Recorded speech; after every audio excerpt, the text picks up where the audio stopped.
Phaethon, a half-god who never knew his divine origin, raised among mortals, quietly searching for his true identity until his journey led him to his father, a radiant god whose power shaped the heavens of Olympus.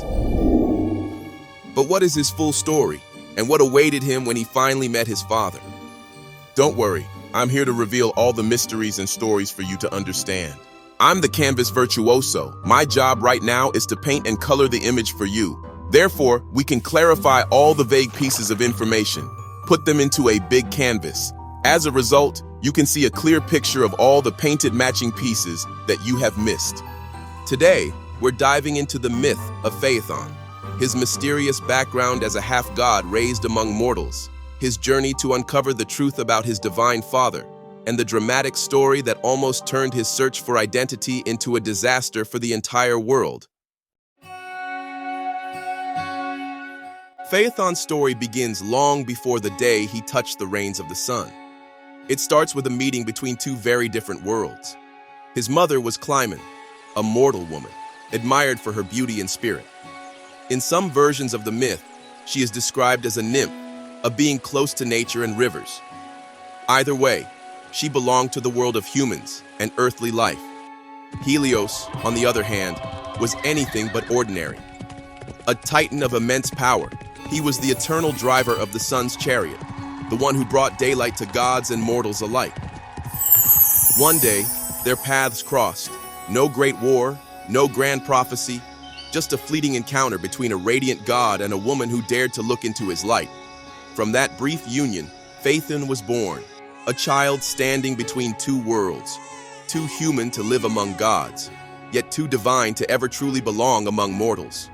He grew up under the open sky, watching the sun travel across the heavens every day, unaware that it was his own father guiding its path. On the surface, he looked like any other young man, but inside, he always felt different, as if something in him didn't quite belong to the human world around him. When he was a child, his mother Clymene told him a story, that his father was Helios, the radiant titan who drove the sun across the sky. At first, it sounded like a comforting tale, a whisper meant to make a child feel special. But as Phaethon grew older, he began to believe it. And once he believed it, he began to say it out loud. That's when the laughter started. Other young men mocked him, pushed him aside, calling him a liar, a dreamer, a boy desperate to feel special. With every insult, the story that once comforted him became a burden. What if they were right? What if his mother had lied? Unable to live with the doubt, Phaethon confronted his mother. He demanded the truth, not a story, but certainty. And Clymene swore by the sacred river Styx that she had never lied. Helios was his father. The sun itself ran in his blood. She pointed toward the horizon, to the place where the sun rises each day, and told him where he could find the palace of Helios. In that moment, the question was no longer if he was divine, but what he would do with that truth. And so Phaethon set out toward the edge of the world to stand before the sun and finally learn who he truly was. With the truth burning in his mind, Phaethon left the world he had always known. He followed his mother's directions toward the far horizon, to the place where the sun began its daily path across the sky. The journey was long. He crossed forests, rivers, and open plains, always walking east, always chasing the rising light. Day after day, he watched the sun climb into the heavens, knowing that somewhere beyond its brilliance waited the answer to his life. After many days, he reached the edge of the mortal world. There, where sky met earth, he saw it, the palace of Helios. Its walls were forged from gold, its pillars shimmered like molten sunlight. Every surface reflected light so bright that even the air seemed to burn.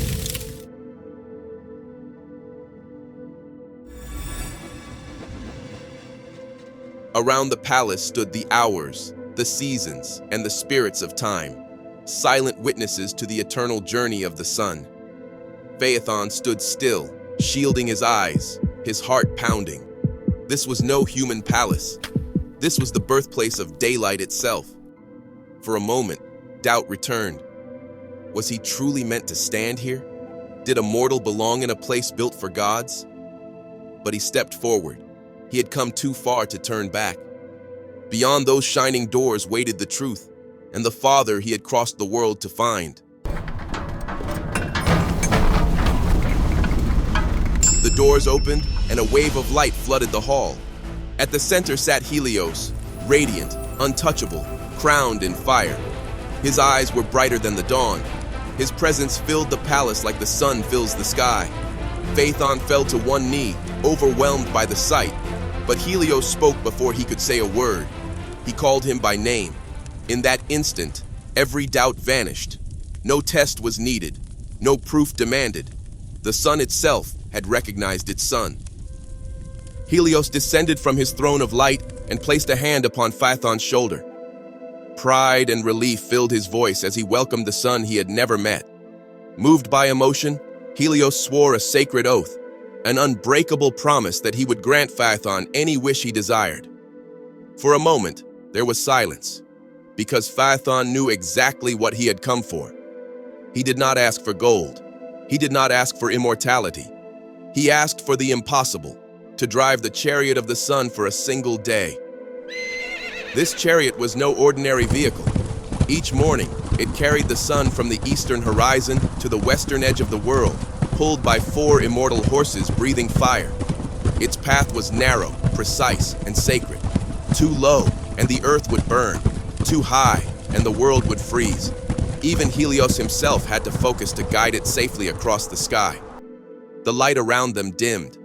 Helios understood instantly what this wish meant. But a divine oath cannot be undone, and the reins of the sun were about to pass into mortal hands.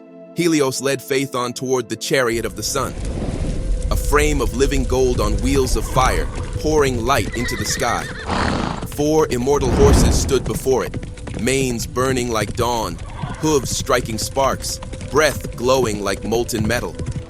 Helios placed the golden reins into Phaethon's hands. Their light burned against mortal skin. One quiet warning followed.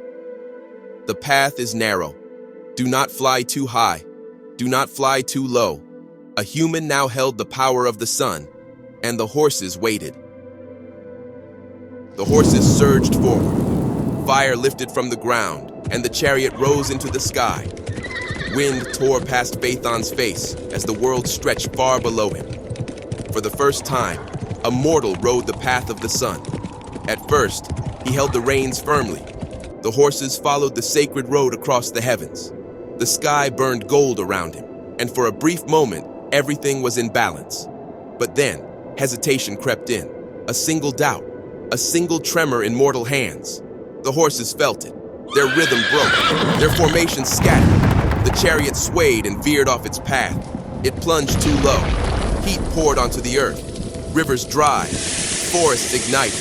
The land cracked under the weight of the sun's fire. Then the horses bolted upward, fleeing the burning world below. Cold spread across the sky. The balance of nature began to fail. The universe itself was slipping out of order, because one boy held power meant only for a god. From his throne on Olympus, Zeus saw the chaos unfolding, and he understood there was only one way to save the world. A thunderbolt tore through the heavens. The chariot shattered. Fire scattered across the sky, and Phaethon fell, a streak of burning light fading toward the earth below. The sun returned to its rightful path. The world was saved, but the boy who only wanted to know who he was gone. Phaethon's story did not end with his fall. To the ancient world, his myth carried a message.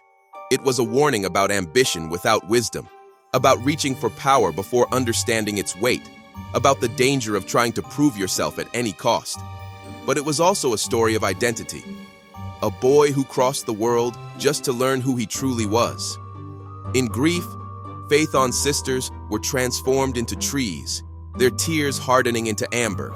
A poetic way, ancient writers explained the origin of this golden stone. Some versions of the myth even claim that his failed flight created the deserts of Africa, scorching fertile land into sand. And centuries later, artists and poets still return to his story, using Phaethon as a symbol of reckless ambition. a reminder that some forces in the universe are not meant for mortal hands.